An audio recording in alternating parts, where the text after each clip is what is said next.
Qala al-mu'allif rahimahullahu ta'ala wa adama naf'a bi ulumihi wa barakatihi wa nafahatihi wa madadi wa karamati fid darini amin. Naam. Wa haruma ma tathqibu anfin mutlaqan wa udhunin sabiyyin qat'an wa sabiyyatin 'ala al-awjahi li ta'liqi al-halqi kama sarha bihi al-Ghazali wa ghayruhu li'annahu ilamun tamtadu ilahi hajatun وجوزه الزركشي واستدل بما في حديث أم زرع في صحيحه وفي فتاوي قاضي خاني من الحنفية أنه لا بأس به لأنهم كانوا يفعلونه في الجاهلية فلم ينكر عليهم رسول الله صلى الله عليه وسلم. في الرعاية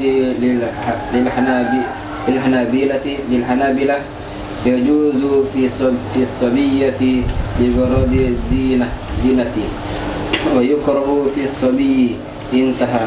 ومقتضى كلام شيخنا في شرح المنهج جواز في الصبية لا الصبي لما عرف أنه زينة مطلوبة في حقهن قديما وحديثا في كل محل.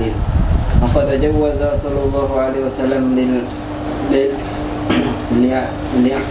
لعبة لهن بما فيه La'ibah. وقد جوز صلى الله عليه وسلم لعبة لهن بما فيه صورة للمصلحة فكذا هذا أيضا. والتعذيب في مثل هذه زينة الداعية لرغبة الأزواج إليهن سهل محتمل ومغتفر لتلك المصلحة. فتأمل ذلك فإنه مهم. Naam. Ya Rabb.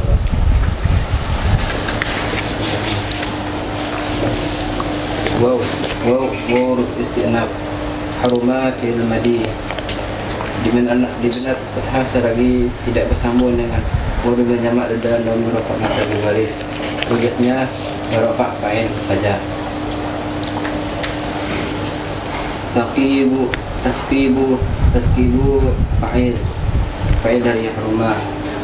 Hukum fa'il rafa' tanda rafa'nya dhammah karena isim mufrad. Hukum isim mufrad rafa' dengan nama nasab dengan fathah dan jar kasrah. Anfin mudhaf, tafkibu mudhaf, anfin mudhaf ilaih. Hukum mudhaf ilaih rafa' dengan sebab mudhaf tanda kepada kasrah karena isim mufrad. Hukum isim mufrad ma'lum. Mutlaqan sebagai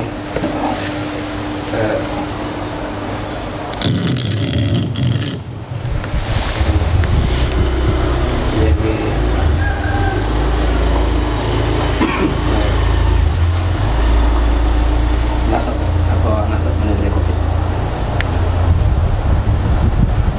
Naam. Waw ataf udunin matuf alainya anfin datangkan kepada kalimat yang berkofat maka kofat dia tanda kofatnya kasrah karena isim mufrad. Hukum isim mufrad ma'lum. Udunin mudhaf, sabiyin mudhaf ilaih. Hukum mudhaf ilaih kofat dengan sebab mudhaf tanda kofatnya kasrah karena isim mufrad. Hukum isim mufrad ma'lum. Qur'an kalimat yang nasab benar-benar penting juga. Waw ataf sabiyatin ma'tuf adanya sabiyin datangkan kepada kalimat yang berkofat maka kafalah ia tanda kofatnya kasrah karena isim mufrad. Hukum isim mufrad ma'lum. Ala huruf jar tugasnya menjadikan isim saja. Aujahi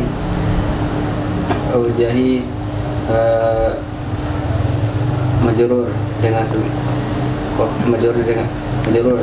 majrur dengan sebab ala tanda jadinya kasrah karena isim mufrad. Hukum isim mufrad ma'lum. Li huruf jar tugasnya menjadikan isim saja. Ta'liqi majrur dengan sebab li, tanda jarnya kasrah kena isim mufrad, hukum isim mufrad ma'lum. Al-haqi mudhaf ilaih, ta'liqi mudhaf, al-haqi mudhaf ilaih,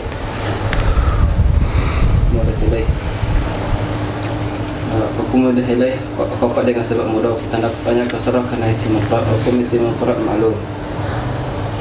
Ka huruf jar, tugasnya menjarkan isim saja. Ma mausul, dibina atau sukun pada majer jatuh untuk majrur dengan kaf. Sorroha fi'il madi, dibina atas fathah karena tidak bersambung dengan wa dengan jamak dan nama rafa'nya tabil baris.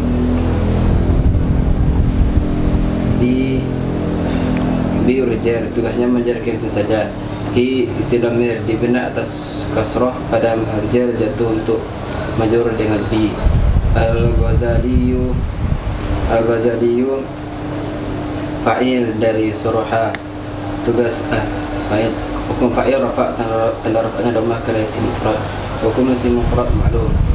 Waw wa ataf ghairu ma'tuf, mathalnya Al-Ghazaliyu diatafkan kepada kalimat yang berhukum rafa', maka rafa'al hiya, tanda rafa'nya dhammah kena isim mufrad, hukum isim mufrad ma'lum. Hu isim dhamir, dibina atas dhammah pada mahal jar jatuh untuk mudhaf ilaih. Cukup.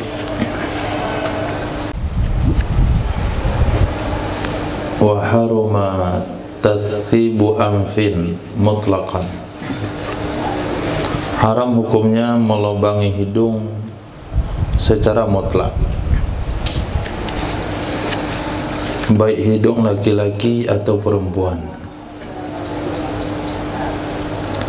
Wa udhuni sabiyin, haram juga hukumnya melobangi telinga anak laki-laki. Qat'an, sepakat ulama.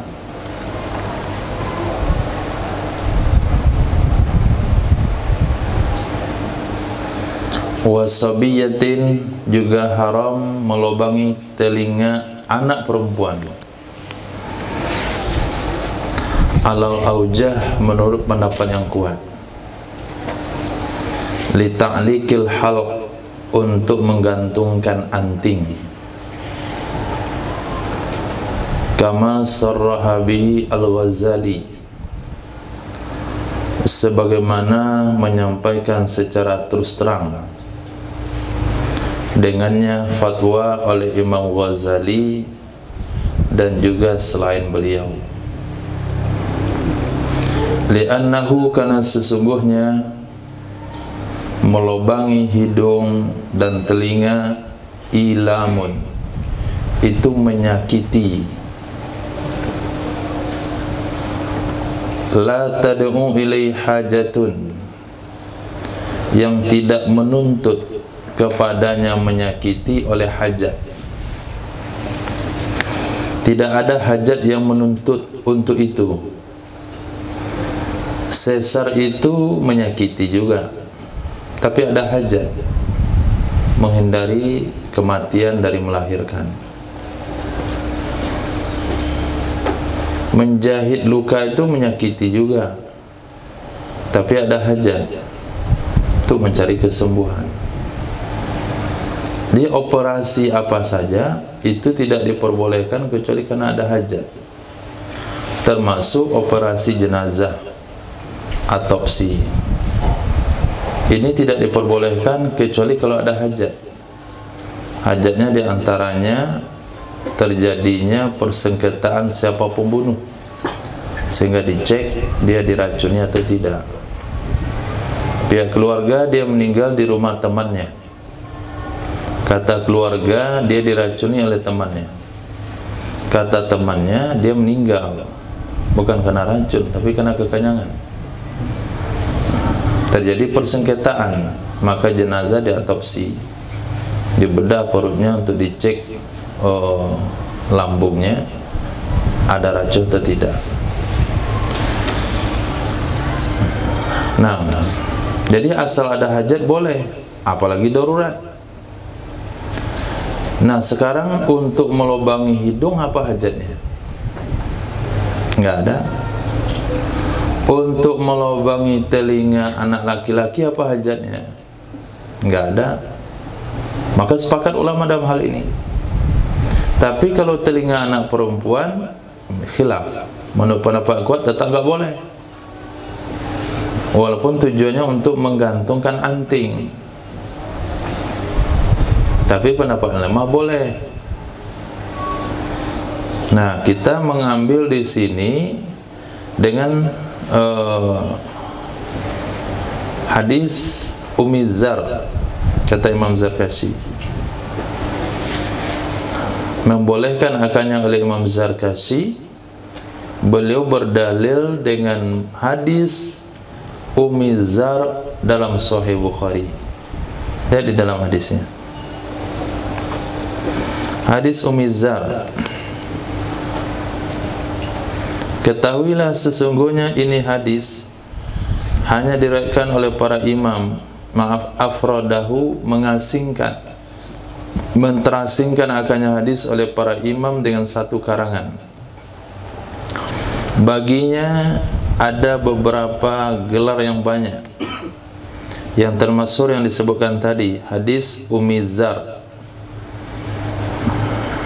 Jadi setiap hadis itu ada sejarahnya, ada gelarnya. Ada hadis musi'us shalah, orang yang tidak betul mengerjakan sholat, sehingga 3 kali disuruh sholat ulang oleh Nabi, disuruh ulang sholat 3 kali. Nah, ini hadis lakopnya banyak, seperti hadis fiqh, hadis apa bunyinya? Hadis ifik, berita bohong. Itu kalau disebut hadis ifki, itu udah tahu kita, itu cerita tentang Sayyidah Aisyah dan Sayyidina Sofwan. Nah, hadis ini banyak pula gelar-gelarnya, diantaranya disebut dengan hadis Ummi Zar. Dia memiliki jalur hadis yang banyak, sebagian mauquf, sebagian marfu'.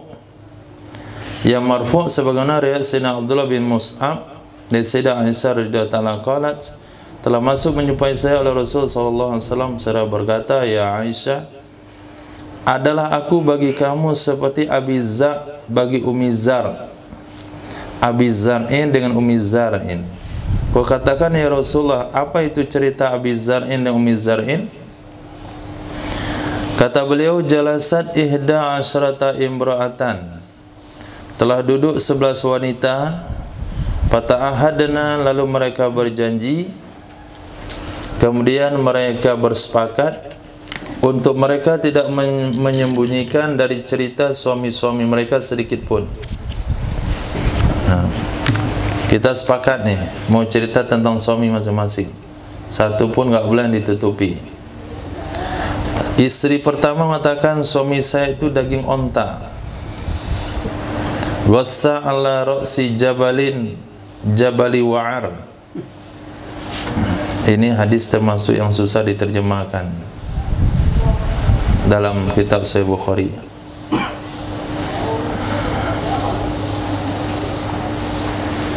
Dan dia memiliki uraian yang panjang. Apa maksud daging onta itu? Seperti daging onta, ghassa, nggak tahu artinya, di puncak gunung Wa'ar. La sahla, tidak mudah lalu dia bisa naik.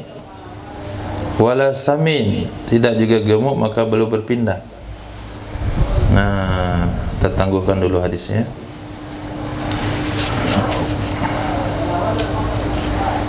Ada juga yang bercerita tentang, sebetulnya hadis ini sudah saya terjemah. Sudah? Di mana? Nah?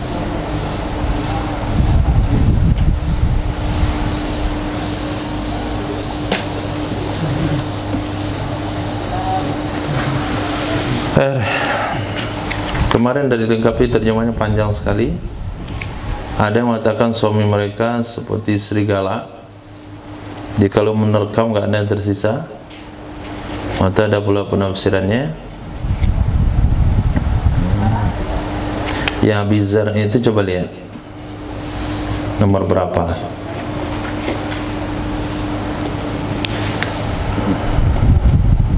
Nomor 11. Nah, coba lihat nomor 11. Berkata istri nomor 11, suamiku Abu Zar'in. Apa itu Abu Zar'in? Unasun min huluyi udhuni, manusia dari perhiasan telingaku. Wa mala'a min syahmi adudi, dia memenuhkan lemak lenganku.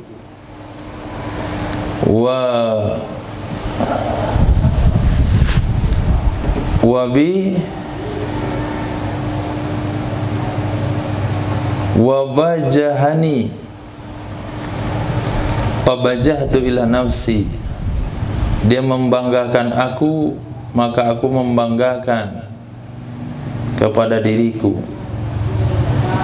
Wajadani fi ahli ghanimatin bisyakkin, dia dapati aku pada ahli ghanimah dengan bahagian.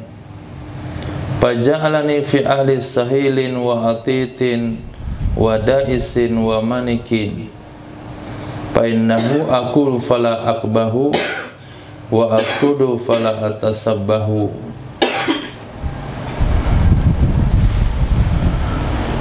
Sebentar,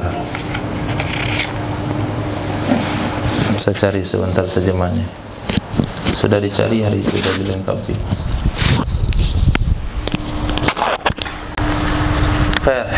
Kita tinggalkan hadis itu dulu. Jadi di antara dalil yang kita jumpai di dalam hadis, dalil yang membolehkan pakai anting, yaitu hadis yang diriwayatkan ketika Nabi SAW selesai melakukan salat Id, lalu Nabi pergi ke jamaah wanita, lalu Nabi menyampaikan khutbah khusus untuk jamaah wanita. Nabi berangkat bersama Sayyidina Bilal bin Rabah radhiyallahu an. Kemudian Dr. Sobran, lulusan pertama hadis dari Fakultas Doktor Hadis pertama dari Asia, dari Fakultas Madinah. Kenapa kata beliau Sayyidina Bilal yang dibawa?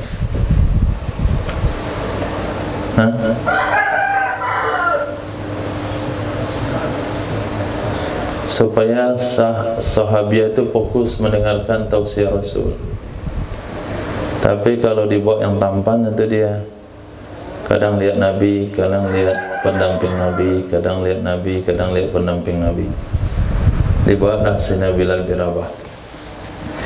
Di akhir hadis Nabi memotivasi mereka, menyampaikan bahasanya saya melihat yang paling banyak penduduk neraka adalah para wanita. Lalu Nabi memotivasi mereka untuk bersedekah.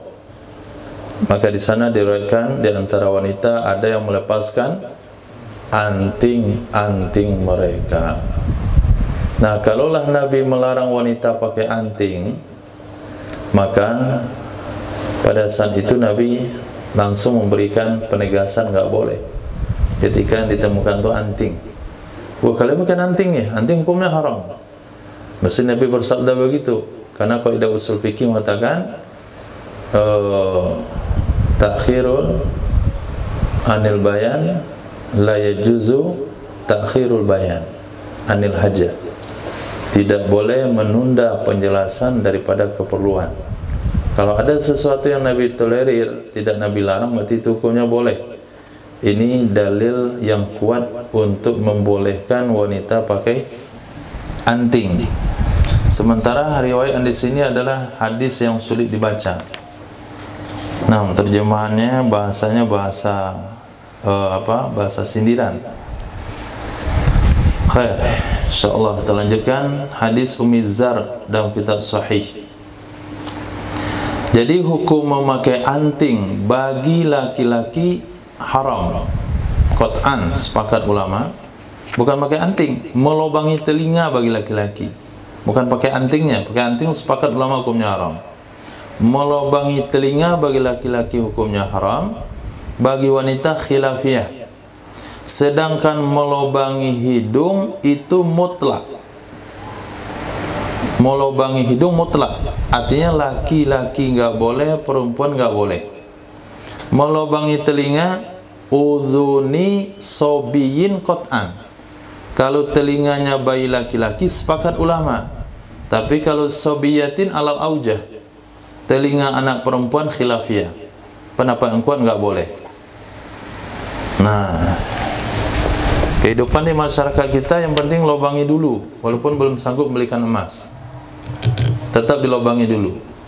Nah, setelah dilobangi supaya nggak bertaut kembali, dikasih dalam lubang telinga itu lidi, ijuk. Tempat saya itu yang banyak nempel di baju. Waktu kita masuk ke hutan, kita kecil-kecil, nggak sakit, nempel di baju. Nah, batangnya itu dimasukkan ke telinga. Jadi melobangi ya, bukan memasang anting. Melobangi hukumnya haram. Kenapa haram menurut Imam Ghazali? Karena itu menyakiti yang tidak ada hajat. Tapi khilafiyah, Imam Zakarsi mengatakan boleh. Hadisnya hadis Ummi Zar. Nah, Ummi Zar'in. Jadi dari 11 wanita tadi yang paling bagus ceritanya adalah Ummi Zar'in ini. Maka Nabi menisbahkan dirinya, saya itu bagi kamu seperti Abi Zar'in kepada Ummi Zar'in. Kemudian dalil yang kita bacakan tadi yaitu tentang Nabi melihat wanita Madinah sahabiah memakai anting. Kemudian dalam kitab fatwa Qadiyani atau Qadikhani, Qadikhani,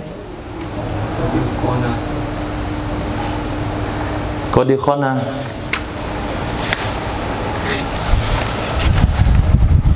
Qadikhana nama berarti. Nah, dua. Kemudian dalam fatwa Qadikhan. Qadikhan ini seorang ulama dari Hanafiyah. Annahu, sesungguhnya beliau berpendapat la ba'sa bihi, tidak mengapa dengannya. Mana kembali domir? Melobangi telinga. Tidak mengapa dengannya melobangi telinga, li'annahum, karena sesungguhnya mereka kanu, adalah mereka dulu para sahabat, yaf'alunahu, mereka melakukan akannya melobangi telinga di zaman jahiliyah. Falam yunkir alaihim Rasulullah sallallahu alaihi wasallam, maka tidak mengingkari di atas mereka oleh Rasulullah sallallahu alaihi wasallam. Itu dalil daripada Qadikhan. Kemudian di dalam kitab Ri'ayah juga, dalam kitab Ri'ayah bagi mazhab Hanabilah, yajuzu fi sabiyati li ghardiz zina, boleh melobangi telinga pada bayi perempuan, anak-anak perempuan untuk tujuan perhiasan, dan dimakruhkan pada sobi, bayi laki-laki. Melobangi telinga bagi bayi laki-laki hukumnya makruh. Ini fatwa dari Hanabilah. Kemudian boleh bagi perempuan. Sementara fatwa dari Hanafiyah, boleh bagi laki-laki, boleh bagi perempuan. Melobangi, bukan pakai anting.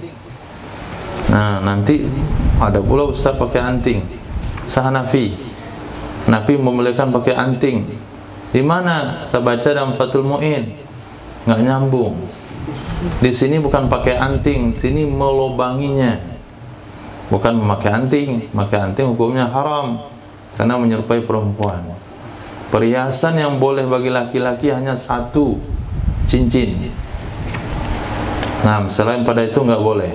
Yang ada pada perempuan, gelang tangan, gelang kaki, kalung, anting. Ini nggak boleh bagi laki-laki. Boleh bagi perempuan saja. Bahkan para ulama, para masyaikh bahasanya, itu mereka nggak mau pakai jam tangan karena takut menyerupai perempuan. Maka jamnya para ulama sepuh dulu itu jam rantai. Taruh rantainya di sini kayak tali mik, kemudian jamnya di kantong. Dia jam tinggal tarik, turun lagi. Nah, itu jam mahal. Itu kalau antum dapat yang di zaman Belanda yang enggak pakai baterai, itu bagus. Intaha, habis ia perkataan dari siapa?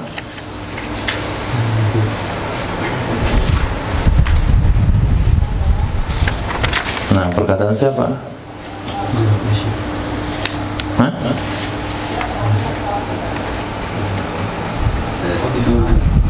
Qadikhan. Intaha. Nah, adakah pendapat yang membolehkan melubangi hidung? Enggak ada. Khilafiyah tentang melubangi telinga saja.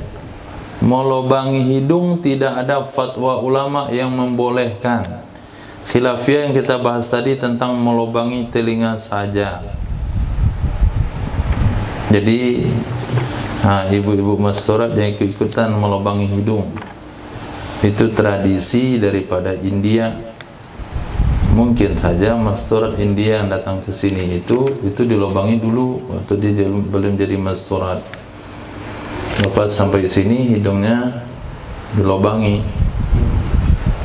apalagi disatukan sama anting. Nah, kiri kanan, nah, tinggal kasih tali aja yang bawa ke pasar. Wa muqtadi kalami syekhina, yang diinginkan atau muqtada yang dimaksudkan, yang diinginkan oleh kalam Syekhina Ibnu Hajar Al-Haytami di dalam kitab Syarah Minhaj, ya jawazuhu, bolehnya melubangi telinga fis sabiyah, pada bayi perempuan, tidak bayi laki-laki. Ini mazhab kita. Lima urifa, karena sesuatu yang diketahui, sesungguhnya melubangi telinga itu perhiasan yang dituntut pada haknya mereka perempuan.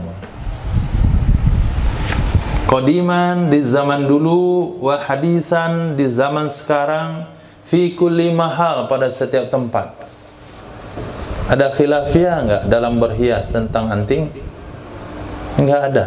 Dari dulu sampai sekarang itu orang melubangi telinga perempuan pakai anting. Mau orang Afrika, orang Amerika, orang Arab, orang Ajam, orang pedalaman, apalagi suku mana itu, Kubu, Dayak, yang melubangi telinga itu menjadikan tradisi. Sampai yang paling panjang telinganya itu yang paling cantik, sehingga digantungkan di situ, ada yang berat 0,5 kilo sampai sini.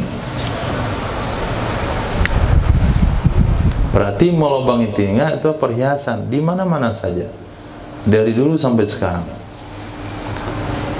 Naam, wa qad jawaza sallallahu alaihi wasallam al-la'ib, sungguh membolehkan ia Nabi sallallahu alaihi wasallam akan bermain atau permainan, lahunna, bagi mereka para wanita, bima, dengan sesuatu, fihi surah, yang dalamnya sesuatu itu ada patung, ada gambar, untuk kemaslahatan. Kan patung nggak boleh di rumah, tapi kalau punya anak wanita dibelikan boneka, itu boleh. Itu di rukhsah. Itu apa? Kemaslahatan. Apa maslahatnya?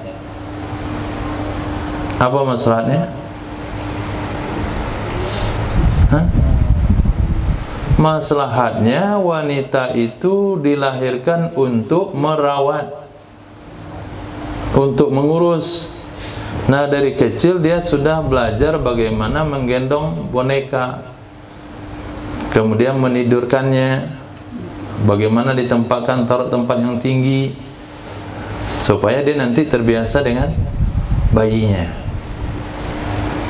Nah, boneka diperbolehkan untuk anak wanita. Bahkan Sayyidah Aisyah pun dibelikan boneka oleh Nabi. Jadi kalau di rumah ada boneka, jangan antum sinis, ini haram hukumnya.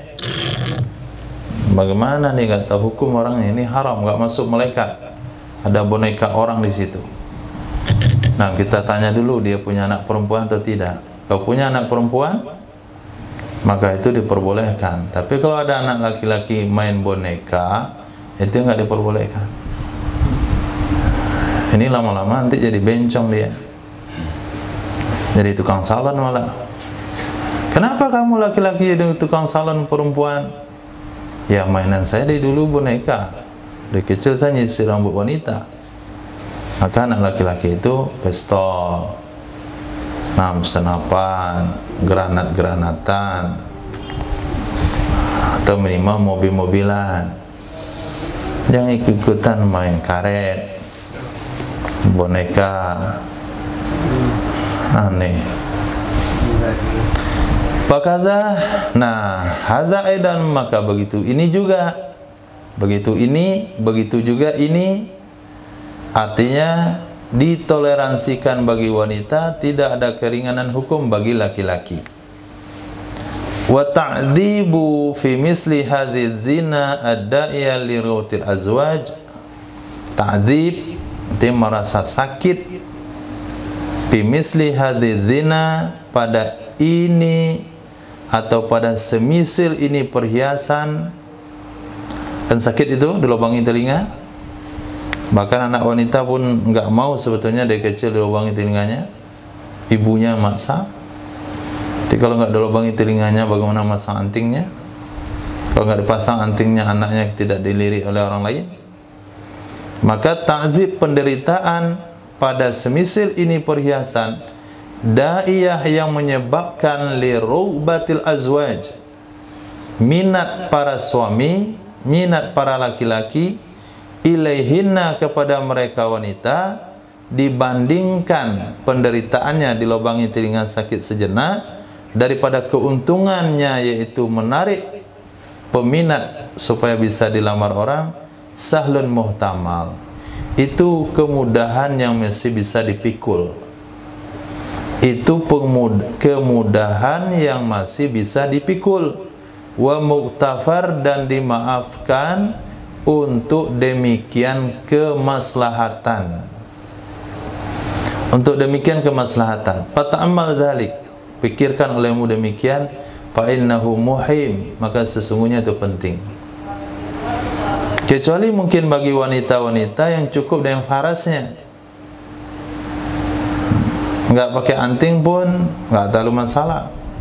Tapi wanita-wanita yang berparas pas-pasan, lalu di telinganya juga nggak ada apa-apa, nah ini yang peminatnya kurang. Tapi kalau ada sesuatu di telinganya, tentu perminat daripada azwat. Azwat ini suami ya, bukan laki-laki, salah terjemahan tadi, suami. Karena bagi laki-laki kan nggak bisa melihat anting, itu termasuk perhiasan yang dilarang untuk dinampakkan, seperti yang kita baca kemarin dalam surah An-Nur. Nah, perhiasan yang tertutup. Maka di sini katakan azwat, suami. Jadi keuntungannya adalah berhias untuk suami. Nah, ihsan.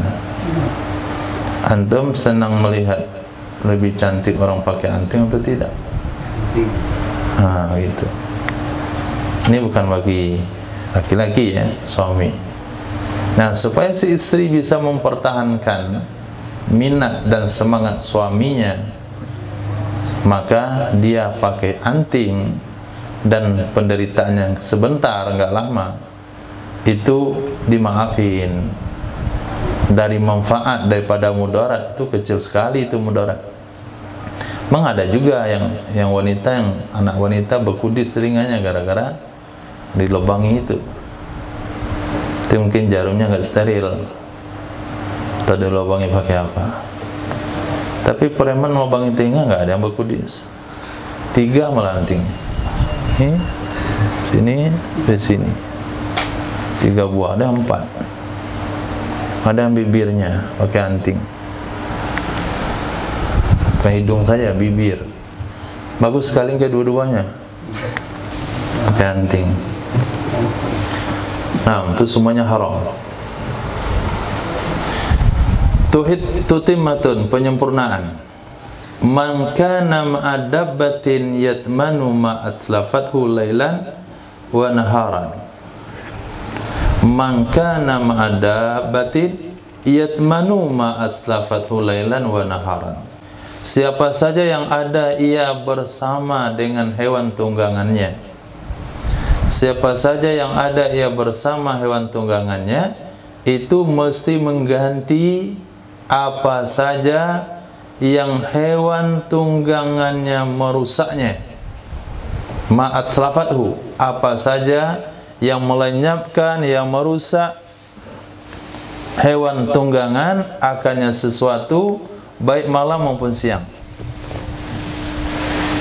Jadi jika seseorang menaiki kuda, lalu kudanya menginjak anak ayam mati, bayar.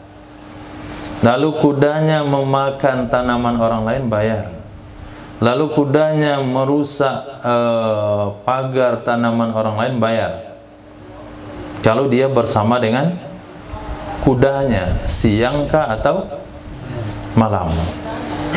Nah, begitu juga sapi. Nah, sapi, dia bersama dengan sapinya, dia bersama dengan kerbaunya, tapi sapi dan kerbau itu merusak, baik siang maupun malam, dia wajib bayar. Wa in kanat suwadaha, jika ada ia hewan saja. Wa in kanat, jika ada ia hewan wahdaha saja, sendirinya hewan. Fa'atslafat zar'an, lalu dia menghilangkan, melenyapkan sebuah tanaman, zar'an palawija, au ghairahu, atau yang lainnya, naharan, di siang hari, lam yatman sahibuha, maka tidak wajib membayar oleh pemiliknya hewan. Maka tidak wajib membayar oleh pemiliknya hewan.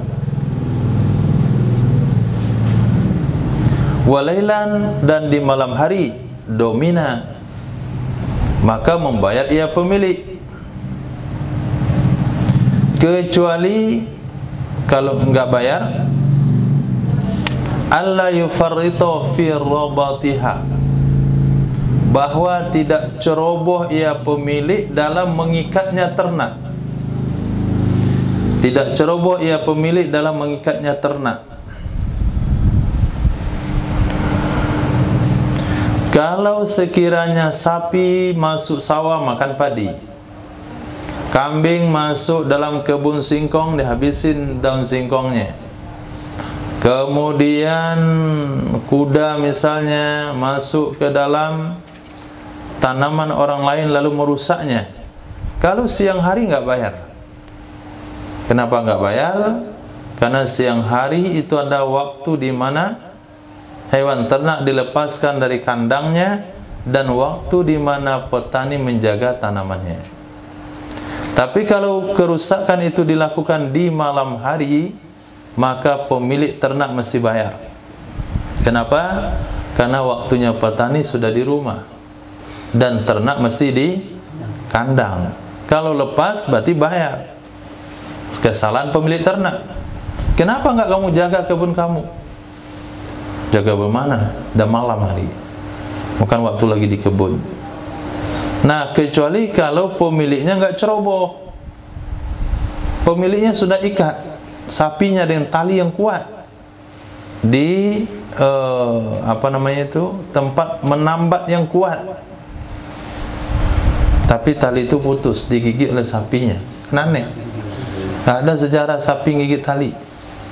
Ini putus talinya, tali sepasang jempol, sebesar jempol, putus digigit sapinya. Itu memang sapi aneh. Maka pemiliknya nggak bayar. Kenapa tuh kebun singkong saya habis gara sapi kamu tadi malam? Coba lihat dulu bagaimana kondisi sapinya.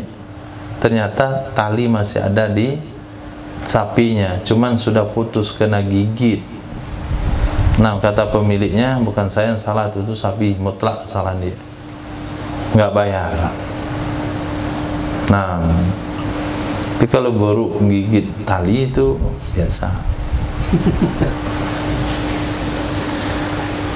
Wa itlafu nahwi hirratin tayran aw ta'aman uhida itlafuha domina malikuha lailan wa naharan, dan merusak atau menghabiskan oleh seumpama kucing.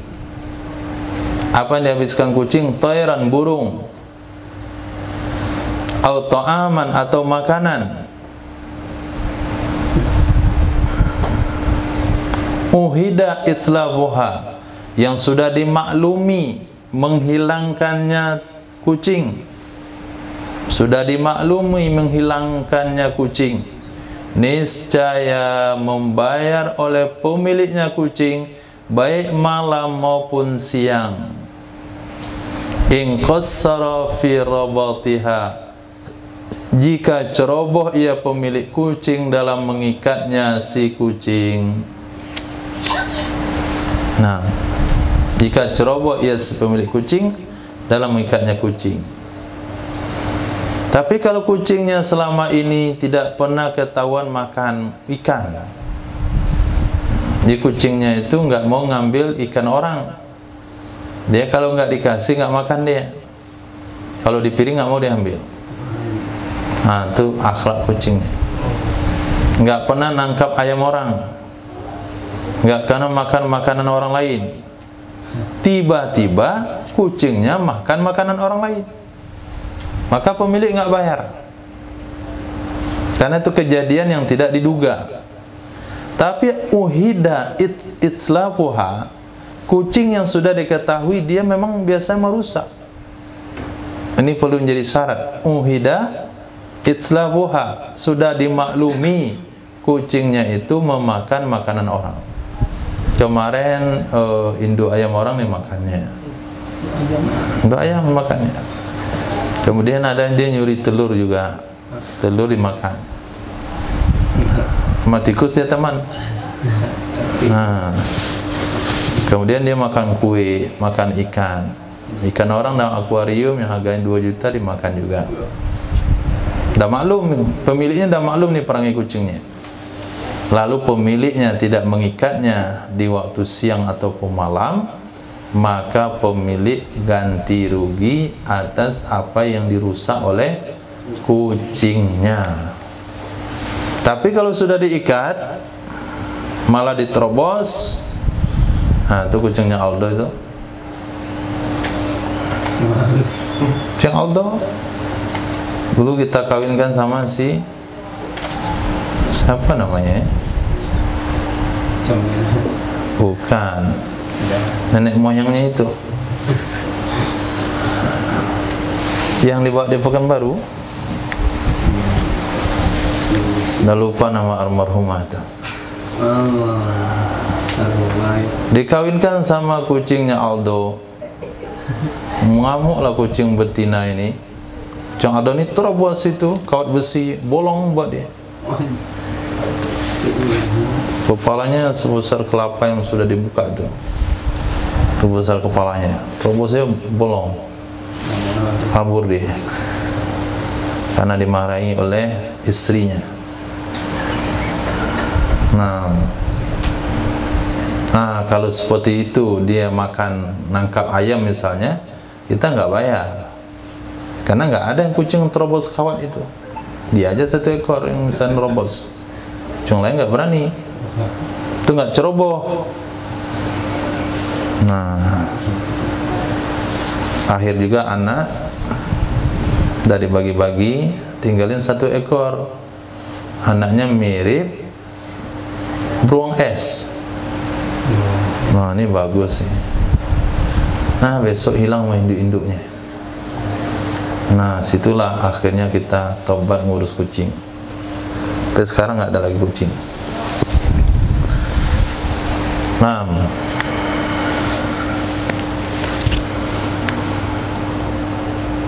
siapa namanya?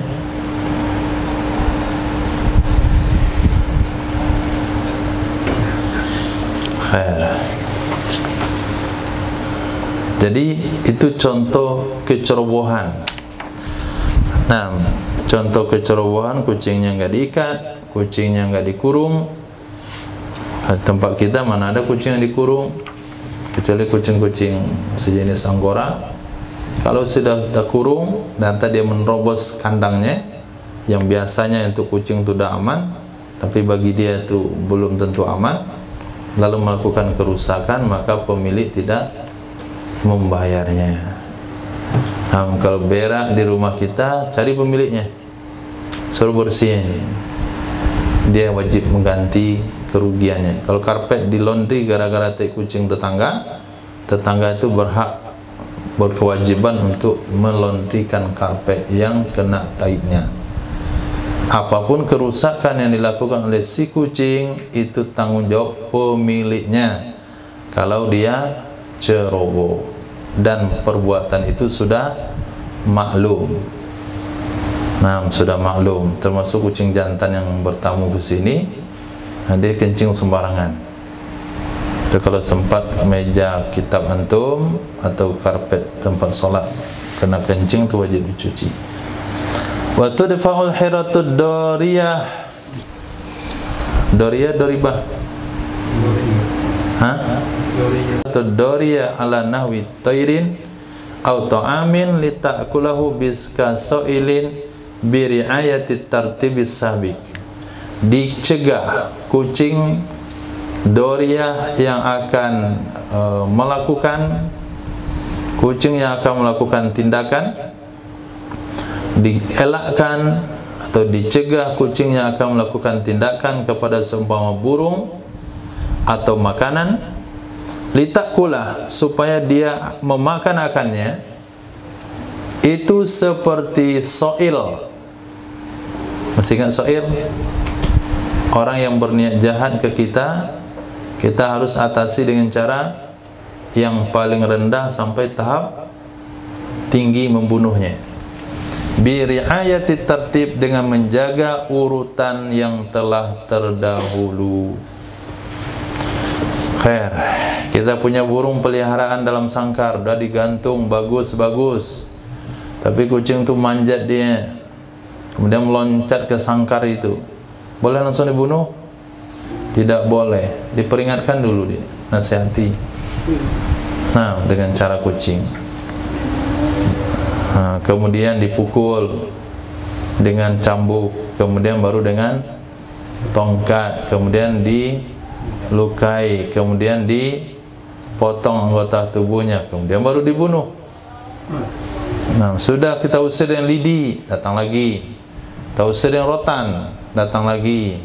Tangkai sapu, datang lagi. Pakai parang lagi.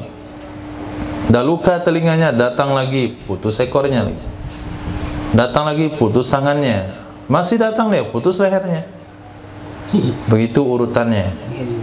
Sama dengan dafa' soil yang kemarin judulnya dafa' soil. Wala tuqtalu dariyatun sakinah. Tidak boleh langsung dibunuh kucing yang merusak atau kucing yang akan melakukan tindakan kerusakan yang sudah tenang. Nah, yang sudah tenang. Maka mendidik kucing itu lebih tepat dengan lidi, bukan ditendang. Tendang itu merusak tubuhnya, tapi dia nggak terdidik. Tapi kalau dengan lidi, dia tidak merusak tubuhnya dan dia takut, sehingga keluar pepatah, seperti kucing takut dengan lidi. Kalau anjing takut dengan apa? Dengan batu.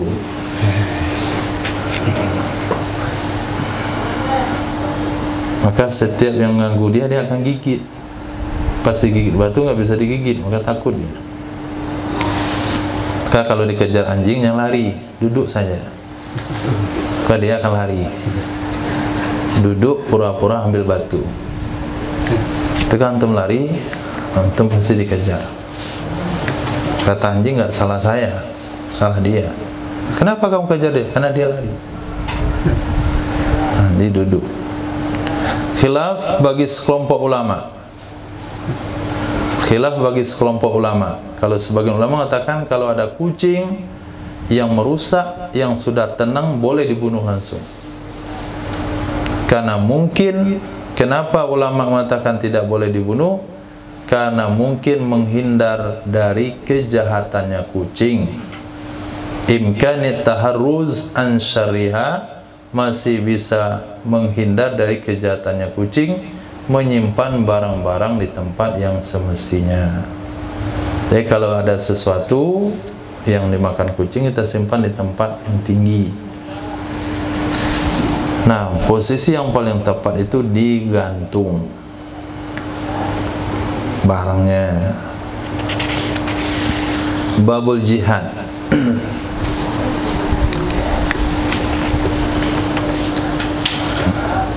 Huwa fardu kifayatin kula amin. Dianya jihad fardu kifayah setiap setahun. Walau marratan, walaupun sekali.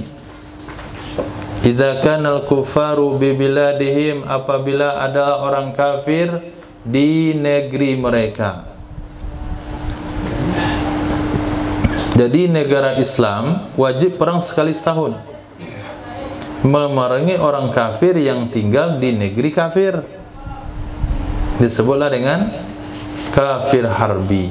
Wa yata'ayyanu, dan fardu ain ia perang. Yata'ayyan lebih tepat diartikan fardu ain. Dan fardu ain ia perang idza dakhalu biladana, apabila mereka masuk ke negeri kita. Kama ya'ti, sebagaimana pembahasan yang akan datang.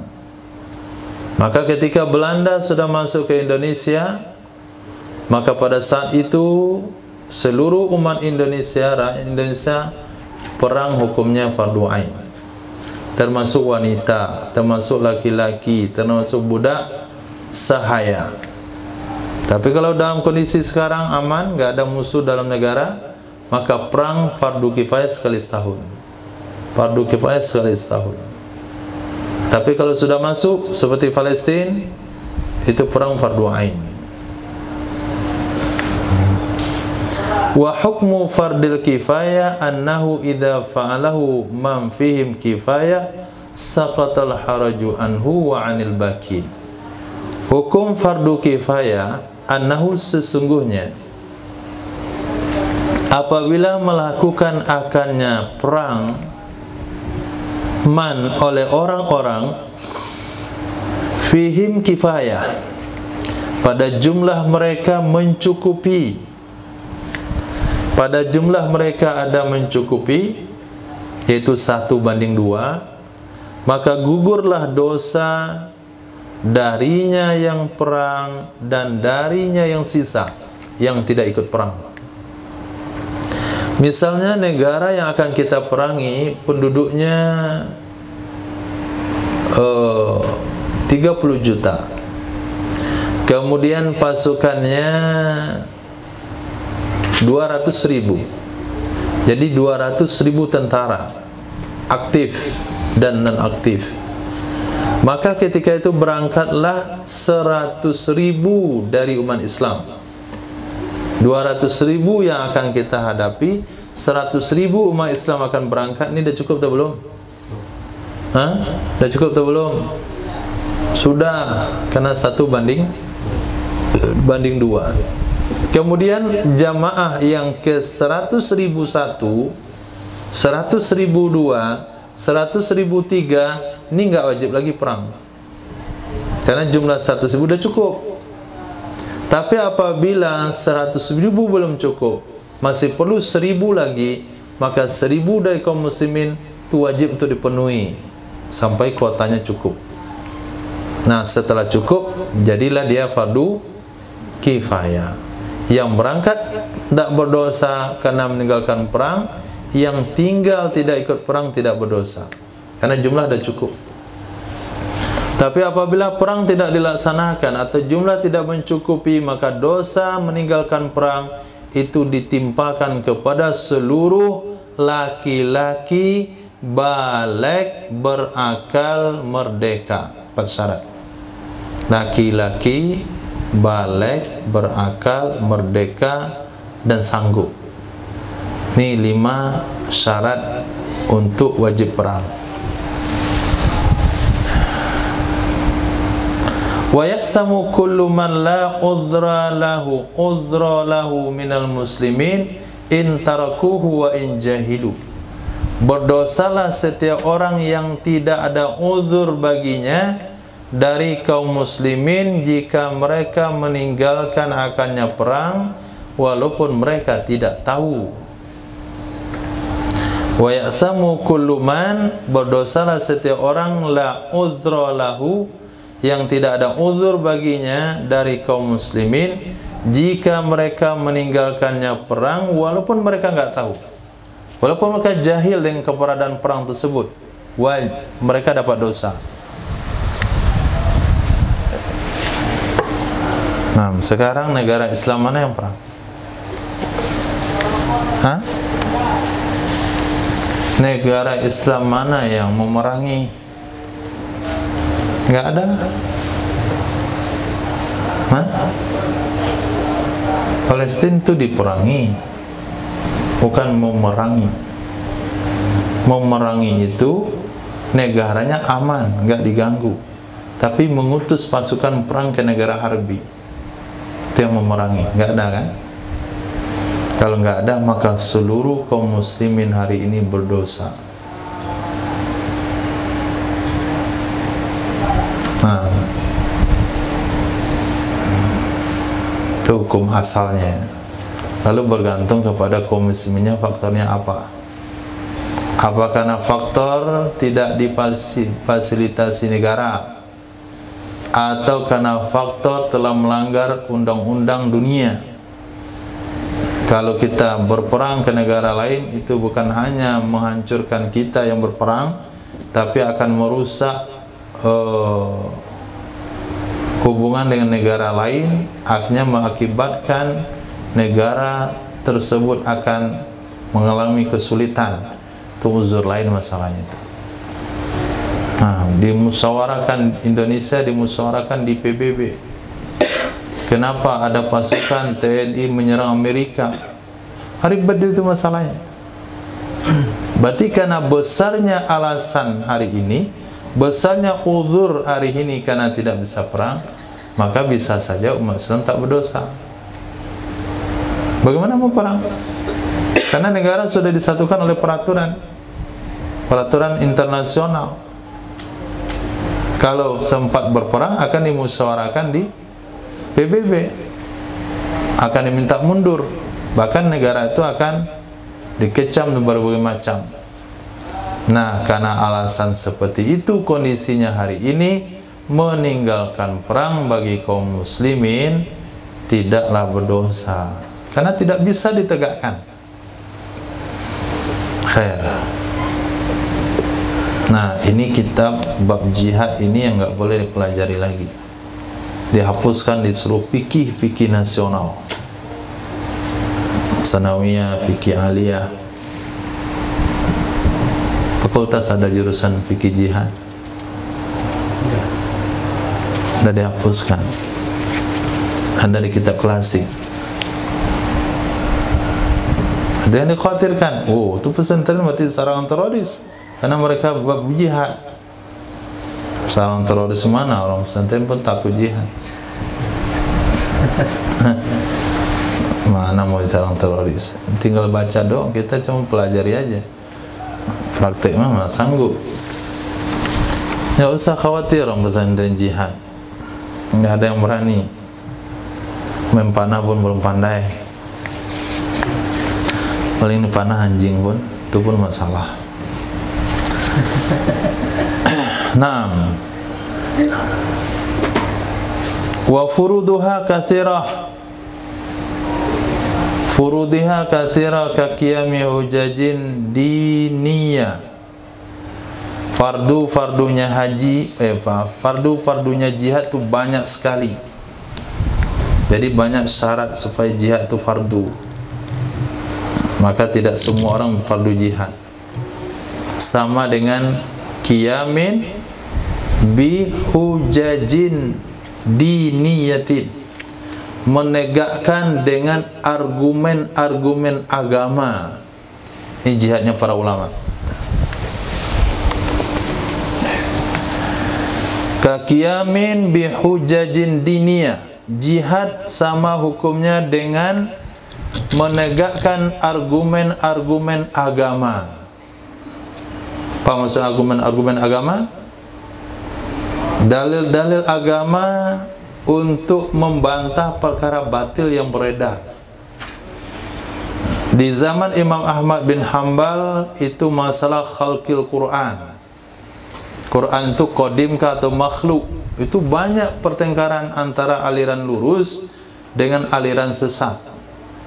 Bahkan pemerintah berpihak kepada aliran sesat sehingga Imam Ahmad dipenjarakan dan disiksa dalam penjara karena mempertahankan Al-Quran adalah qadim.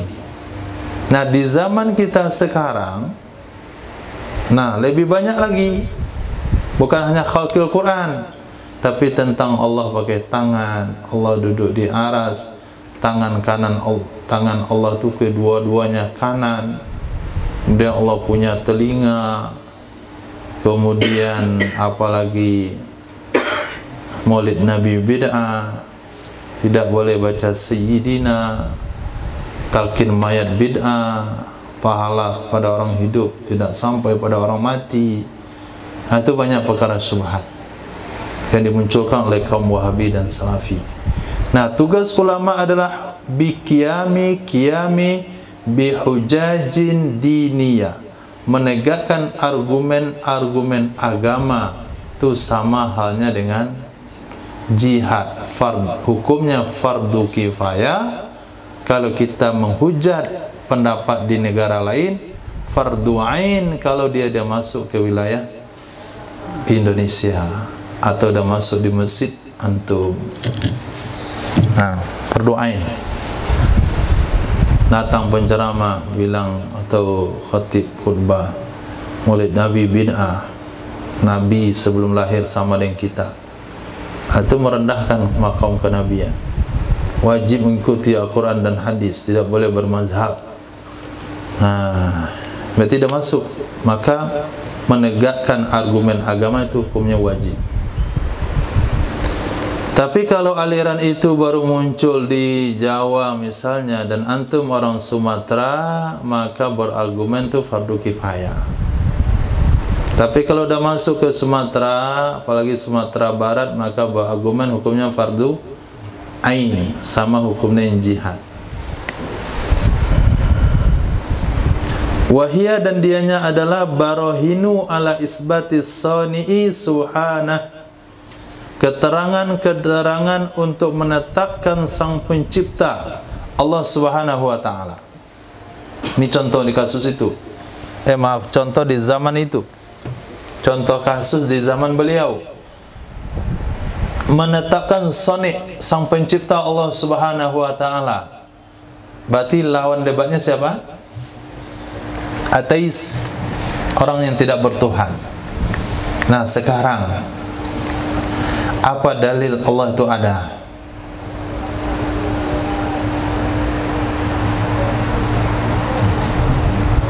Ismail, apa dalil Allah itu ada? Kalau memang ada, mana? Kenapa nggak nampak? Ini contoh ya, saya bukan ateis, contoh kalimat ateis. Tuhan itu ada nggak, Ismail? Ada. Di mana dia? Mana buktinya dia ada? Apa hubungannya ada alam yang adanya Allah?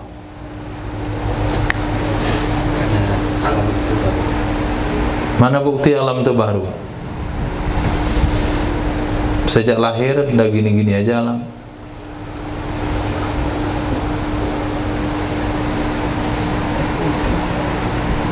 Dosa, antum dosa. Tidak bisa berargumen untuk membuktikan Allah itu ada. Jangan pakai dalil qul huwallahu ahad. Itu ayat Quran, mereka nggak percaya sama Quran.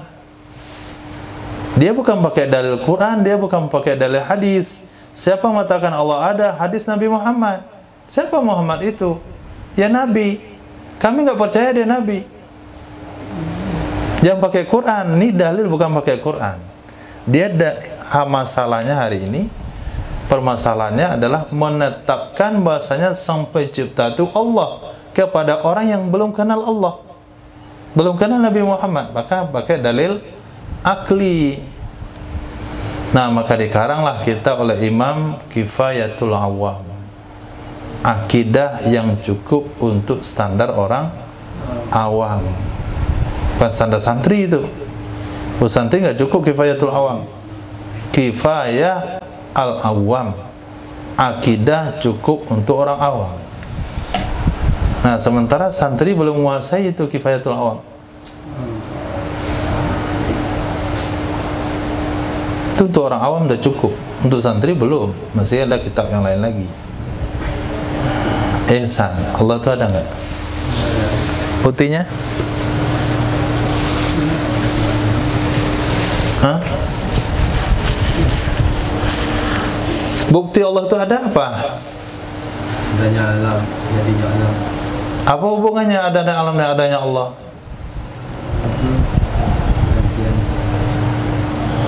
Apa hubungannya antara ada alam dan ada Allah?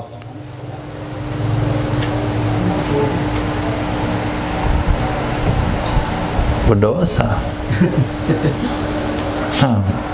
Qiyami hujajin diniyah, menegakkan argumen-argumen agama seperti keterangan-keterangan, bukti-bukti yang menetapkan isbatis sani subhana, menetapkan Sang Pencipta Allah Subhanahu wa taala hukumnya wajib. Nah, sama dengan jihad. Wa ma yajibu lahu minas sifat, dan apa saja yang wajib bagi Allah dari sifat. Sama apa dalilnya, basar apa dalilnya, kalam apa dalilnya. 20 sifat yang wajib bagi Allah dengan keterangan-keterangannya itu wajib untuk ditegakkan, supaya Allah tidak disamakan dengan makhluk. Akidah ini dah masuk ke wilayah kita. Akidah anak-anak namanya. Nah, akidah anak-anak. Kemudian dikatakan akidah anak-anak, akidah yang dipahami tanpa perlu berpikir. Allah punya tangan, tapi gak kayak kita tangannya besar. Kedua tangan Allah itu kanan. Nah, sini nggak ada, sini dua tangannya. Kesyirik itu. Allah duduk di arasy, berjuntai, dan kursi itu tempat kaki Allah. Wasi'a kursiyyus samawati wal ard. Allah duduk di arasy, arasy itu singgasana. Kursi itu adalah tempat meletakkan kaki. Di mana Allah? Di atas. Nah, itu akidah Wahabi. Jadi kalau akidah itu nggak perlu pakai otak mikirnya.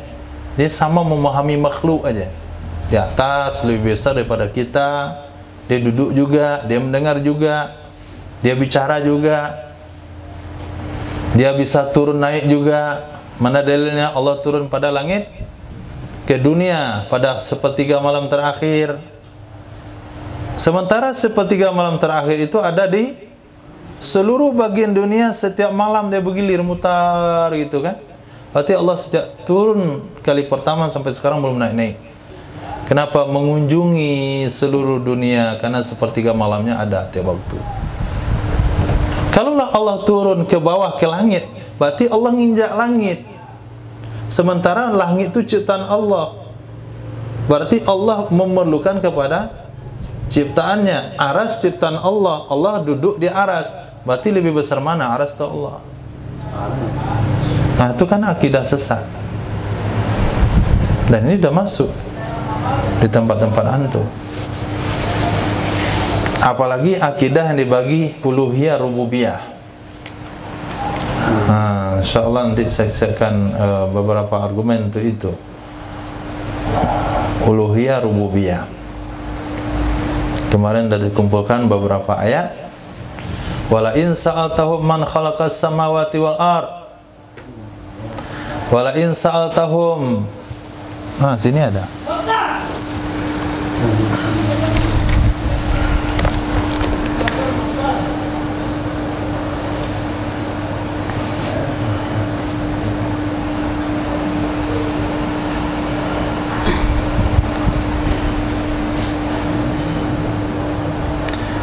Pertama Al-Ankabut ayat 61. Wala in sa'altahum man khalaqas samawati wal ard wa sakhara asy-syamsa wal qamar la yaqulunna Allah. Ini pertanyaan ditanyakan sama siapa? Sama siapa? Sama siapa? Orang kafir jahiliyah. Kemudian surah Al-Ankabut ayat 63. Wala in sa'altahum man nazzala minas sama'i ma'a fa ahya bil arda min ba'di mautiha la yaqulun nallah. Wala in sa'altahum man khalaqas samawati wal ard la yaqulun nallah. Wala in sa'altahum man khalaqas samawati la yaqulun Allah. Qul afara'aytum ma tad'un min dunillah. Wala in sa'altahum man khalaqahum la yaqulun Allah. Jadi kalau betul tauhid itu uluhiyah dan rububiyah, tauhid memang dibagi dua, uluhiyah dan rububiyah. Kalau menurut akidah Ahlussunnah wal Jamaah, uluhiyah rububiyah sama, enggak dibeda-bedakan. Mereka membeda-bedakannya. Tahu rububiyah? Yang mengkaitkan Allah kepada penciptaan. Allah yang menciptakan langit, Allah yang menciptakan bumi, Allah yang menciptakan segala-galanya, itu namanya rububiyah. Sedangkan uluhiyah mengkhususkan Allah dengan ibadah. Yang disembah hanya Allah, berdoa hanya kepada Allah, berzikir untuk Allah, beribadah untuk Allah, bersedekah untuk Allah, haji untuk Allah, itu uluhiyah. Jadi tauhid mereka dua, rububiyah, uluhiyah. Ini hal Allah, soal Allah menciptakan atau soal Allah disembah. Kalau masalah Allah disembah itu nama uluhiyah. Kalau soal Allah menciptakan itu adalah rububiyah. Kalau benar seperti itu, maka orang kafir itu tidak boleh disiksa. Mereka sudah beriman. Kenapa sudah beriman? Wa iz akhadha rabbuka min bani Adam min dhuhurihim dzurriyyatahum wa ashhadahum ala anfusihim alastu bi rabbikum. Itu perjanjian di mana itu? Di alam roh. Apakah kalian mengakui aku Tuhan kalian? Rabbi atau ilahi? Kalimat ilah atau Rabbi? Rabbi, alastu bi rabbikum. Kata mereka, qalu bala syahidna. Itu di alam ruh. Sampai di alam dunia, apakah perjanjian itu mereka robah? Apakah sampai dunia perjanjian itu mereka robah? Mereka robah? Tidak. Mereka tetap dengan perjanjian itu. Wala in sa'altahum man khalaqas samawati wal ard. Wala in sa'altahum man nazzala minas sama'i ma'a fa abil arda ba'da mautiha. Allah semua mereka jawab. Berarti akidah mereka di dunia dengan Rabb, dengan perjanjian di alam ruh tetap sama, Rabb. Lalu kenapa mereka disiksa? Kenapa mereka disiksa? Karena mereka mensekutukan Allah. Karena mereka tidak ibadah untuk Allah. Berarti yang salah tauhid apanya? Uluhiyahnya menurut mereka. Uluhiyahnya yang enggak ada. Tauhid rububiyahnya ada itu. Pasti tanya siapa yang menciptakan langit, siapa yang menciptakan kamu, siapa yang menurunkan air hujan. Mereka jawab Allah semuanya. Enggak ada dikatakan yang lain-lain. Allah semuanya. Berarti mereka beriman. Beriman. Dan sesuai dengan perjanjian alam roh, alastu bi rabbikum. Nah, kalau orang memisahkan tauhid uluhiyah dan rububiyah, masalahnya adalah dia telah mengakui keimanan orang kafir. Nah, itu kesalahan tauhid uluhiyah rububiyah.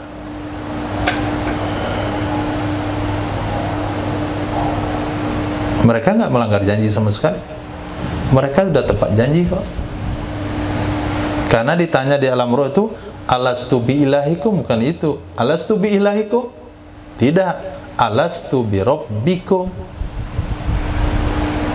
Sementara waktu di dunia mereka mengakui Rabbinya Allah. Maka mengakui semuanya. Tapi kenapa mereka disisa? Kan nggak ada uluhiyah. Kalau nggak ada uluhiyah, pernahkah di alam ruh berjanji tentang uluhiyah Allah? Kan nggak ada janji. Mereka kan nggak berjanji. Yang janji cuma Rabbi saja kan? Nah, berarti dengan akidahnya kamu membeda uluhiyah dengan rububiyah dipisahkan, akhirnya masuklah orang kafir kategori beriman. Nggak ada orang kafir di dunia ini. Orang musyrik juga beriman. Kenapa? Dia ngakui Tuhan, Robnya, Rob langit, Rob bumi, Rob air, Rob hujan, semuanya Tuhan. Dan janji di alam ruh nggak ada ilah, cuma janji Robbi saja. Umirtu an uqatilan nas hatta yaqula la ilaha illallah, itu perjanjian di dunia yang dibawa oleh Nabi Muhammad. Di alam ruh Allah nggak tuntut itu kok, cuma alastu bi rabbikum saja. Berarti orang kafir? Nah, itu akidah Wahabi yang membagi tauhid menjadi dua. Jadinya orang kafir beriman. Nah, oleh sebab itu maka Rabbi dan Uluhi tidak boleh dipisahkan. Nanti ada lagi dalil kedua, kita sedang cari dalil ketiga. Nah, tolong antum cari juga. Rabbi menggunakan kalimat Rabbu, tapi bukan membahas tentang penciptaan, tapi tentang ibadah. Bukan penciptaan, tapi tentang ibadah. Yang saya temukan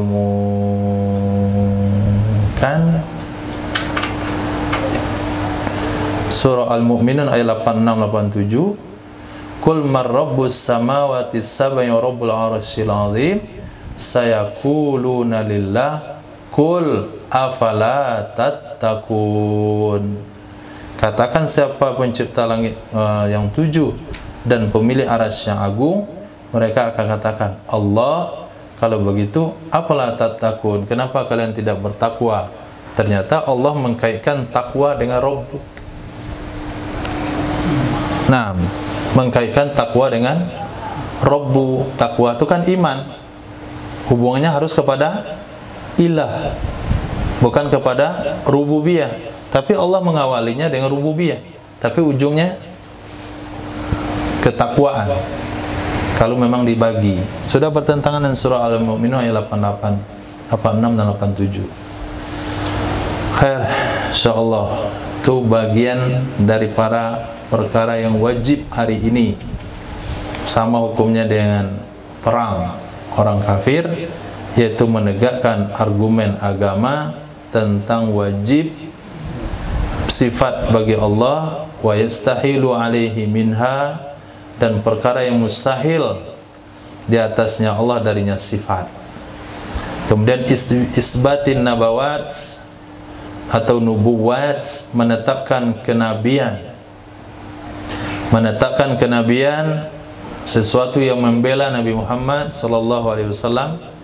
Wa ma warada bi syar'u, dan apa saja yang warid dengannya oleh syara, minal ma'ad, daripada hari janji, hari perjanjian, apakah itu hari hisab, kemudian selain demikian.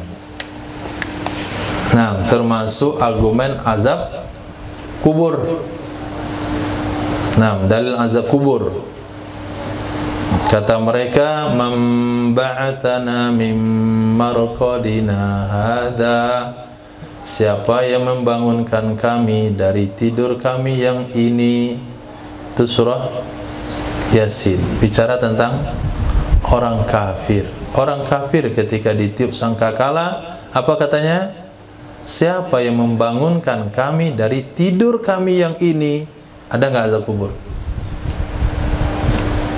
Hah? Ada nggak azab kubur tuh? Nggak ada azab kubur, itu dari tidur dibangunin. Jadi orang kafir tidur di kubur, nggak diazab. Itu argumennya. Mana argumen antum untuk menetapkan adanya azab kubur? Itu hujaj ad-diniyah, merupakan fardu kifayah untuk membantah pemahaman yang mengatakan tidak ada azab kubur. Dan apa maksud ulama tentang ayat memba'asana min marqadina hadza itu? Kembali lagi rujuk tafsir, apa penjelasan ulama dalam hal itu? Minimal yang saya ketahui ada dua penafsiran memba'asana min marqadina hadza. Khair. Dan orang yang menantang azab kubur itu sudah ada di Padang. Dan saya sudah pernah dengar jamaah melaporkan, sudah disampaikan di mimbar masjid, bahasanya azab kubur itu nggak ada. Dalilnya ayat tadi.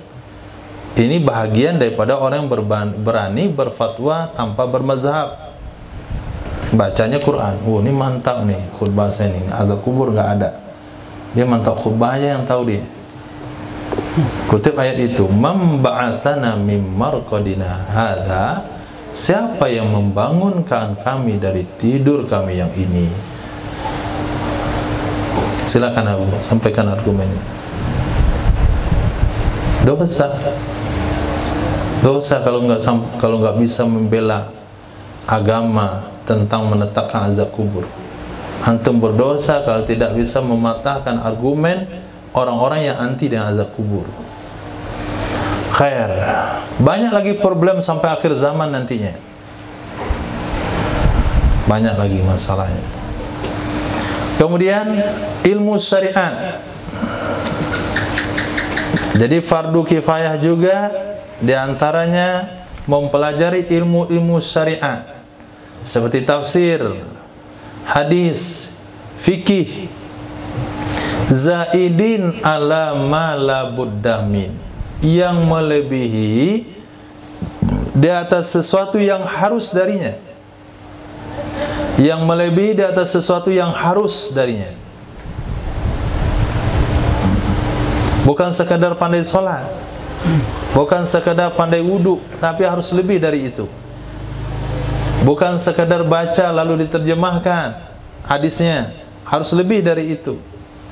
Bukan sekadar kita buka tafsir lain lalu kita terjemahkan, harus lebih daripada itu.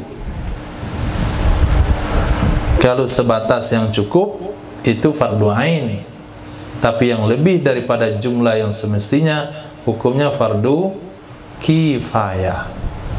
Wa ma yata'allaqu biha, apa saja yang berkaitan dengannya, apa saja yang berkaitan dengannya ilmu syariah, bihaisu dengan sekiranya yasluhu lil qada, cocok ia seseorang untuk memutuskan hukum, wal ifta'i, cocok untuk menyampaikan fatwa, lil hajati ilaihima, karena hajat kepada dua perkara tersebut, memutuskan hukum dan fatwa. Kalau antum mau mendengar problem di tengah masyarakat, banyak fatwa yang mereka butuhkan, terutama fatwa tentang hubungan pernikahan. Nah, sampai-sampai ada orang menikah dalam masa iddah, itu gara-gara gara-gara fatwa ulama yang tidak jelas. Sampai-sampai wanita bersuami menikah, bagaimana Pak Ustadz, suami saya dah pergi 3 tahun, nggak balik-balik, nggak ada nafkah zahir, nggak ada nafkah batin. Saya dilamar oleh seseorang, boleh saya menikah? Boleh katanya. Menikahlah si Anu itu sama si Ana. Selesai nikah sama si Anu sama si Ana, 3 hari, 4 hari, 7 hari datang SMS dari mufti. Dia tempat bertanya tadi, mohon maaf, ternyata nikah kamu kemarin itu nggak sah. Nikah kemarin kamu tuh nggak sah. Bagaimana Pak Ustaz nggak sah? Ini kami udah berhubungan. Pening lah dia. Gara-gara fatwa siapa? Fatwa Pak Ustaz. Nah, selepas itu datanglah orangnya ke rumah. Udah berkasus, udah datang ke kita. Nah, bagaimana penyelesaiannya? Coba selesaikan Ismail. Bagaimana mau selesaikan itu kasus? Bisa. Lalu apa lagi? Bayar mahar misal. Apa lagi? Wanita ini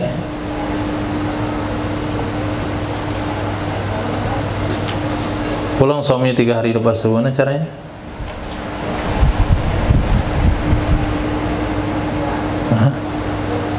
Dosa karena nggak menyelesaikan kasusnya.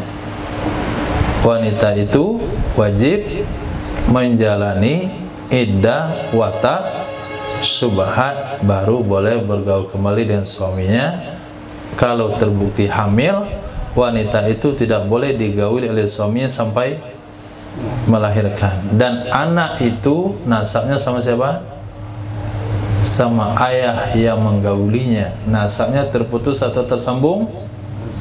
Terputus, tersambung. Nah, nasabnya tersambung. Itu bukan anak zina. Siapa nanggung dosa itu?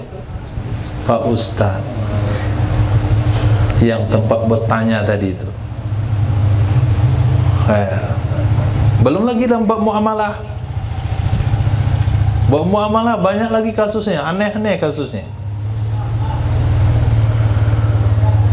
Apalagi sistem amanah yang, muamalah yang ada pada hari ini, perkara haram yang dibungkus dengan syariah. Perkara haram pokoknya ujungnya syariah.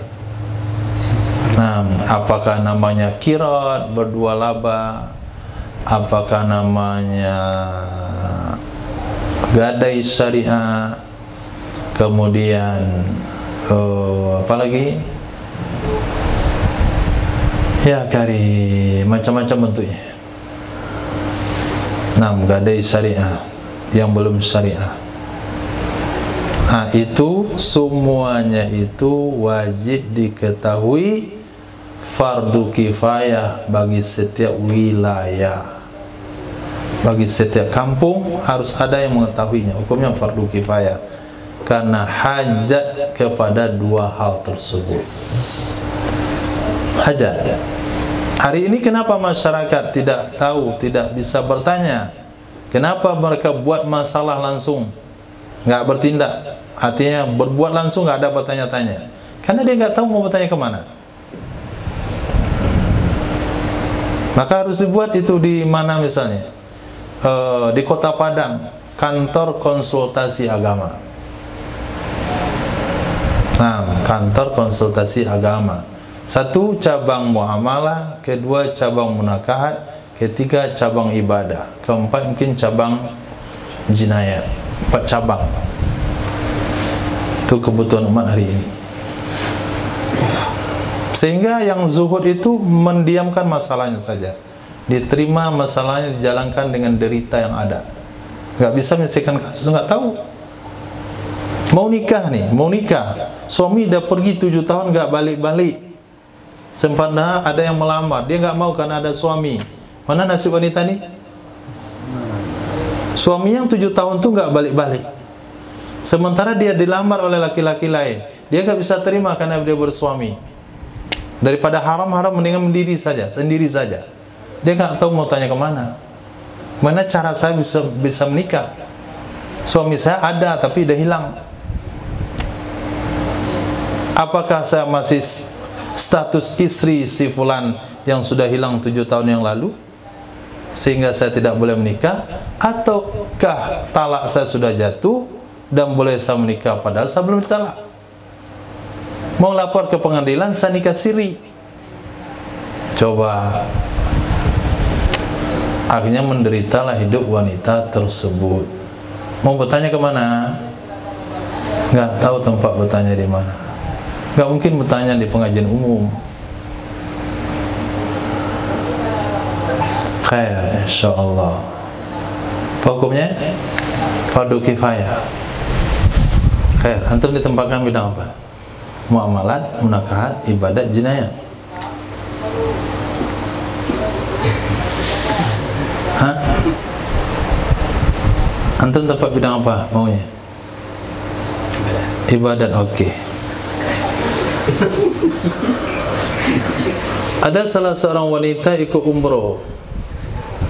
Pertama travelnya mendarat di Madinah. Kemudian ketika dia pergi di Zulhulaifah mau ihram umroh, haidnya datang. Apa yang harus dilakukan?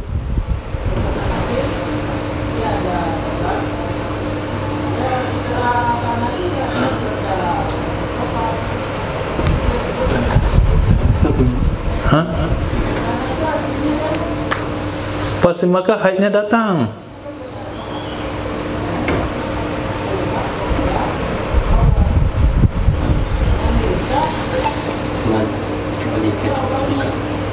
Kembali ke tempat Mekah untuk apa? Untuk nunggu haid 7 hari di situ. Tunggu haid 7 hari di situ, travelnya udah nyampe di Indonesia.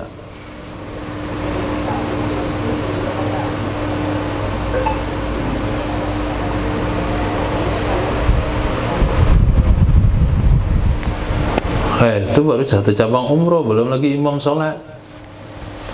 Nah, imam sholat di masjid banyak juga problemnya. Khair. Nah, itu penting Ismail. Berarti antum dapat dosa karena belum bisa jawab. Kemudian apalagi daf'u dororin maksum, mengelakkan mudarat dari daf'u. Kemana di atas? Daf'i dorori maksumin, mengelakkan doror dari orang maksum. Maksum artinya orang yang dilindungi darah dan hartanya. Baik doror itu dari orang Islam, baik doror itu daripada orang zimmi, baik doror itu daripada musta'man. Maaf salah.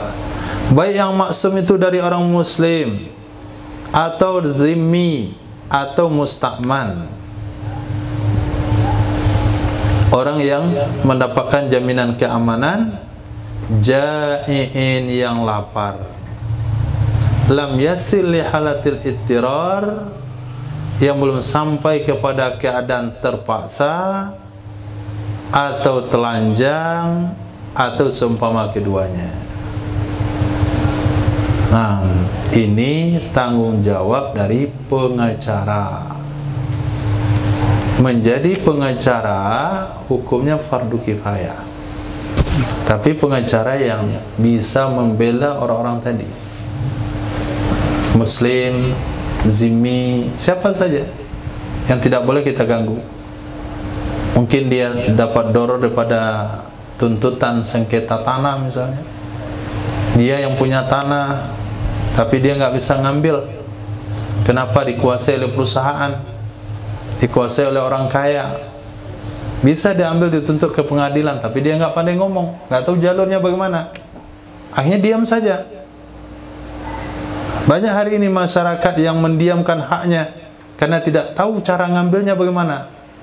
Maka di sana fardu kifayah hukumnya menyediakan fasilitas untuk melindungi orang-orang terzalimi. Nah, itu bukan tentang antum, nggak ada masalah dengan antum tuh. Itu maksum, pengacara, atau orang-orang yang punya kekuatan kalau dizalimi oleh orang-orang kuat. Maka ini dituntut kepada pemimpin, dituntut kepada orang-orang yang punya pangkat, yang bisa melindungi orang lemah. Hukumnya apa? Fardu kifayah. Jadi disamaratakan sesuai dengan potensi masing-masing. Nah, antum nggak usah ambil sekolah pengacara mau melindungi nanti rakyat-rakyat tertindas, menggugat tanah-tanah yang diambil oleh pemerintah. Saya mau jadi pengacara lah, nggak perlu lanjutin ada yang sudah ada ini. Nah, ilmu syariah. Wal mukhatu bihi, yang dikhitab dengannya, apa maksud dikhitab?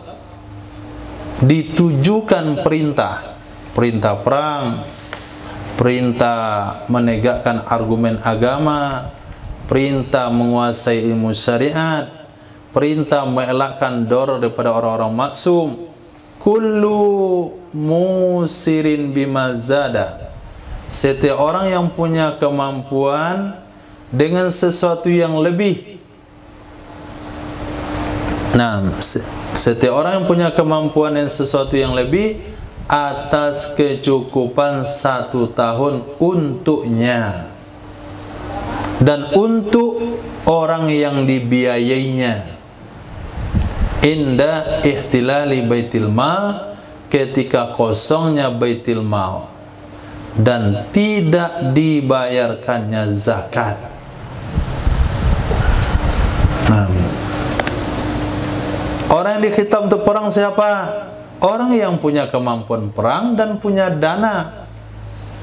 Nah, kelebihan dana, kelebihan dari mana? Kelebihan dari biaya hidup 1 tahun, hidup dia dan hidup keluarganya. Kalau ada sisanya, sisanya itu wajib digunakan untuk perang.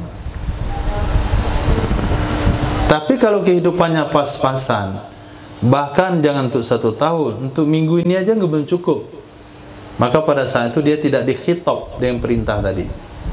Dia tidak ditujukan dengan perintah tadi. Perintah tadi ditujukan kepada orang yang punya kemampuan melebihi dari keperluan 1 tahun untuk dirinya dan keluarganya. Berapa keperluan santri 1 tahun, Abu?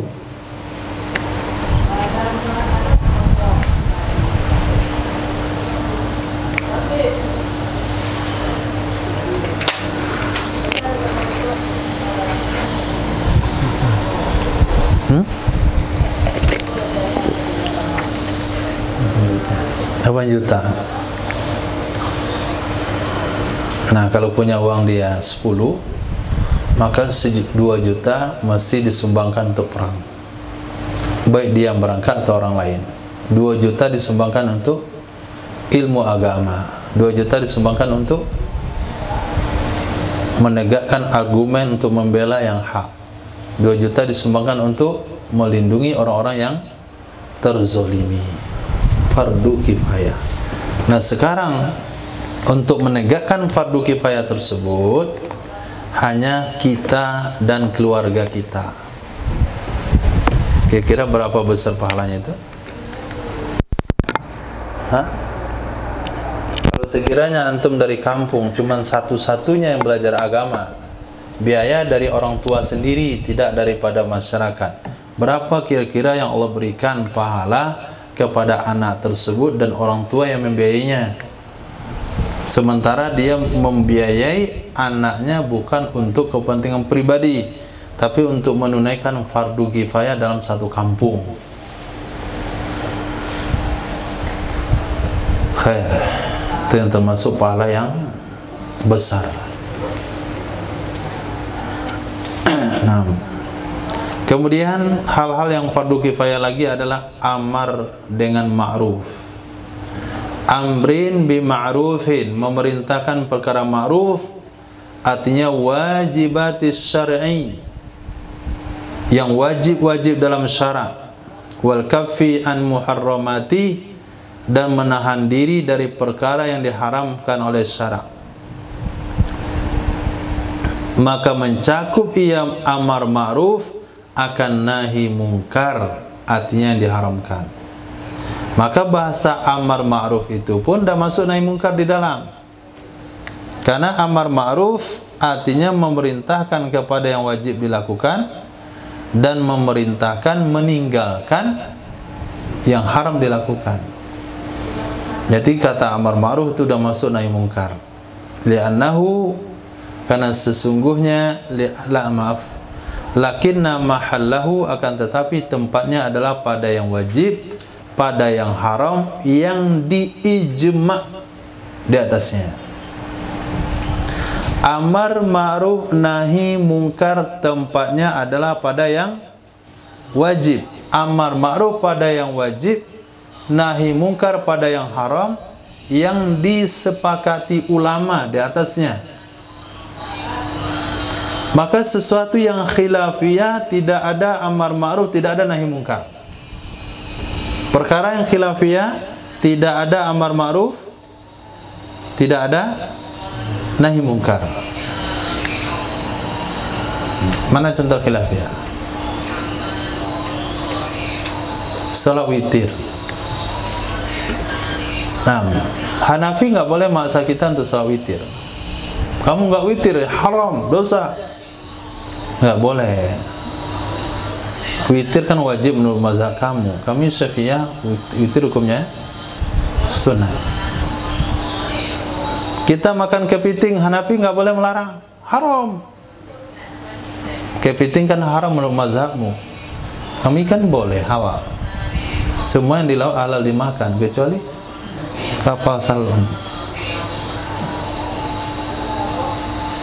Nah, itu dalilnya. Hadis riwayat orang Medan. Nah. Jadi Hanafi tidak boleh melarang mazhab Syafi'iyah makan kepiting, makan udang dan sebagainya. Hanafi tidak boleh menyuruh mazhab Syafi'i untuk melakukan salat witir, karena itu khilafiyah. Tapi kalau zina itu dilarang, mujma'.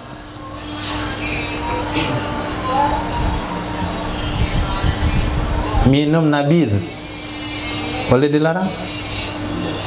Tidak boleh, khilafiyah. Minum khamar wajib dilarang karena sepakat ulama. Wanita pakai anting tidak boleh, khilafiyah. Laki-laki pakai anting, iya, itu sepakat ulama. Wanita lubangi hidung, sepakat ulama. Khair. Jadi kalau ada khilafiyah kita pakai khilafiyah. Nah, khilafiyah, maka para pelajar jangan sampai tertipu dengan perkara khilafiyah. Kalau orang belajar untuk mengambil perkara khilafiyahnya saja, maka dia termasuk pelajar yang rugi. Maka kesannya adalah mengenteng-entengkan agama. Khilafiyah itu untuk melihat orang lain, supaya kita berhusnudzan dan bertoleransi. Sementara perkara yang wajibnya, dari pihak wajibnya itu untuk kita, pendapat kuatnya untuk kita, pendapat lemah untuk melihat orang lain. Imam solat, mimpin solat isbal, khilafiyah kan isbal. Ada yang mengatakan haram, ada yang mengatakan makruh. Nah, kalau imam kita isbal, kita lihat itu makruh untuk dia, jangan dibantah. Gak usah pula antum gulungkan kaki celana imam dulu. Imam nih makruh nih Pak Imam. Justru makruh itulah maka nggak boleh digulung. Tapi kalau sepakat haram, kita gulung kaki celananya. Tapi karena khilaf kita biarin saja. Nah, ketika untuk kita pakai yang pendapat yang haram, itu untuk pengamalan. Untuk melihat orang lain pakai khilafiyah, khurujul minal khilaf mustahab, itu untuk kita. Jangan sampai penempatan dalil sembraut. Dalil orang kaya diambil oleh orang miskin, dalil orang miskin diambil oleh orang kaya. Kata orang kaya, kamu yang minta-minta, peminta-peminta itu nggak berdaging mukanya di mahsyar. Itu dalil orang siapa? Dalil orang miskin, supaya miskin nggak minta-minta. Tapi dipakai oleh orang kaya ngancam orang miskin, betul juga sebaliknya. Nah, kemudian dalam i'tikad fa'il, dalam meyakini siapa yang berbuat.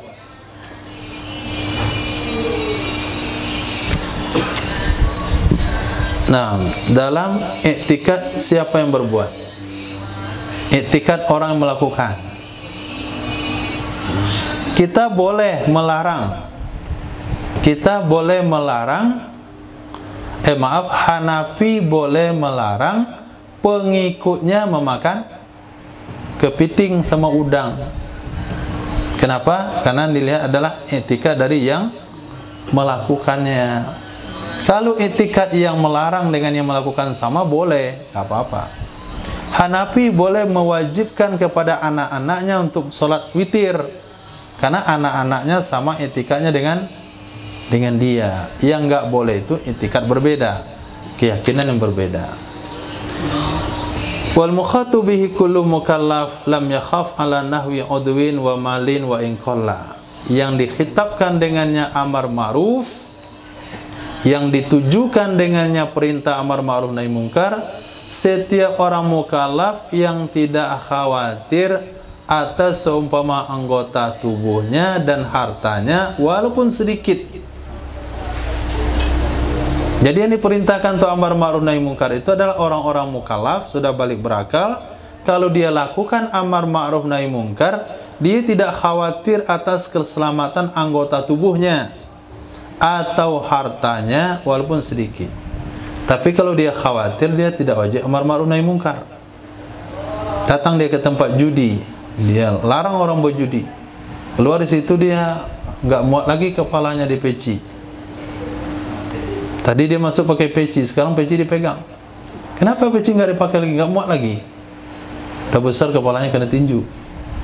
Nah, dia nggak wajib amar ma'ruf nahi mungkar. Dia cukup dengan hati. Nah, walam yaglib ala zannihi, dan tidak berat di atas dugaannya anna fa'ilahu yazidu fi inadan, sesungguhnya pelakunya mungkar akan bertambah padanya mungkar karena membangkang.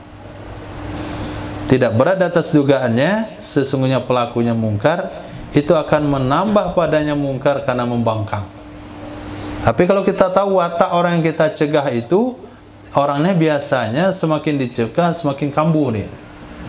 Jangan kamu minum. Tadi rencana minum sebotol, gara-gara kita larang minum dia 3 botol. Nah, kalau begitu anggapan kita, begitu yang kita ketahui terhadap orang yang melakukan perkara mungkar, kita tidak boleh melarangnya. Biarin saja. Tuh dia minum Pak, biarin aja. Tapi kalau dilarang dia 3 botol minumnya. Kalau dibiarin malah gede. Karena kalau dilarang malah dia akan minum. Seperti yang dilakukan oleh Sayyidina